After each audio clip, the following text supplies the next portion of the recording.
នាយករដ្ឋមន្ត្រីថៃប្រជុំមុខនឹងការអំពាវនាវឲ្យលាលែងពីតំណែងបន្ទាប់ពីបែកធ្លាយការហៅទូរស័ព្ទរបស់រដ្ឋាភិបាលចម្រុះរបស់នាយករដ្ឋមន្ត្រីថៃ Paetongtarn Shinawatra ស្ថិតក្នុងដំណាក់កាលនៃការដួលរលំបន្ទាប់ពីមានការបែកធ្លាយការហៅទូរស័ព្ទរវាងលោកស្រីនិងអតីតមេដឹកនាំបរិសុទ្ធខ្លាំងរបស់កម្ពុជា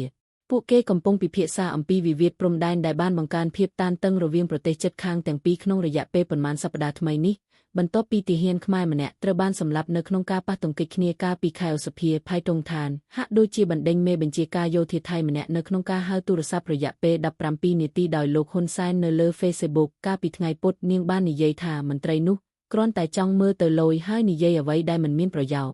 នាងបានការពារការអំពាវនាវនេះថាជាបច្ចេកទេសចរចាប៉ុន្តែសហជនប្រឆាំងកំពុងអំពាវនាវឲ្យនាងលាលែងពីតំណែងដោយនិយាយថានាងបានធ្វើឲ្យខូចដល់កងទ័ពថៃ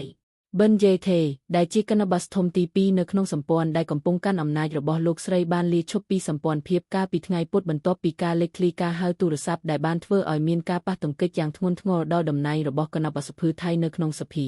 សម្ព័ន្ធឥឡូវនេះទទួលបានសម្លេងភាគច្រើនបន្តិចនៃសភាដែលនឹងត្រូវបាត់បង់ប្រសិនបើដៃគូរបស់ខ្លួនកាន់តែច្រើនសម្រាប់ចិត្តចាក់ចេញ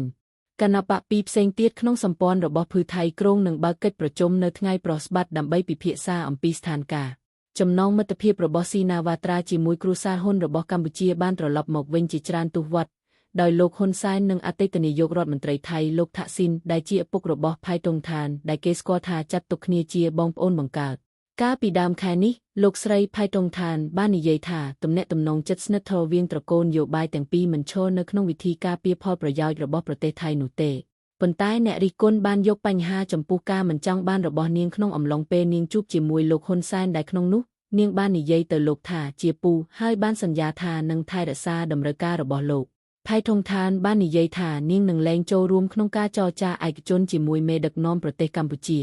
លោកហ៊ុនសែនថាលោកបានចែករំលែកវីដេអូឃ្លីបនេះជាមួយអ្នកនយោបាយចំនួន80នាក់ហើយម្នាក់ក្នុងចំណោមនោះបានបែកធ្លាយចំនួនព្រំដែនបានបញ្ជូនទំនាក់ទំនងទ្វេភាគីបានធ្លាក់ចុះដល់កម្រិតទាបបំផុតក្នុងរយៈពេលជាង1សតវត្សរ៍កម្ពុជាបានហាម5ការនាំចូលពីប្រទេសថៃជាច្រើនប្រភេទចាប់ពីបន្លែផ្លែឈើរហូតដល់អគ្គិសនីនិងអ៊ីនធឺណិតវាក៏បានហាមឃាត់រឿងភាគថៃពីទូរទស្សន៍និងរោងកុនផងដែរដោយសារតែចំនួនព្រំដែន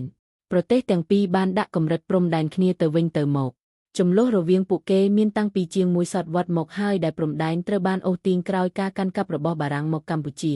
ភាពតានតឹងបានផ្ទុះឡើងក្នុងឱកាសមួយចំនួននាពេលកន្លងមកហើយក្នុងខែឧសភាឆ្នាំនេះទាហាននៃប្រទេសទាំងពីរបានបាញ់គ្នាយ៉ាងខ្លីនៅផ្នែកមួយនៃព្រំដែនដែលនាំឲ្យទាហានកម្ពុជាម្នាក់ស្លាប់ប្រទេសទាំងពីរបានស្ដីបន្ទោសគ្នាទៅវិញទៅមកចំពោះឧបទ្ទវហេតុនេះដោយអះអាងថាការពារខ្លួន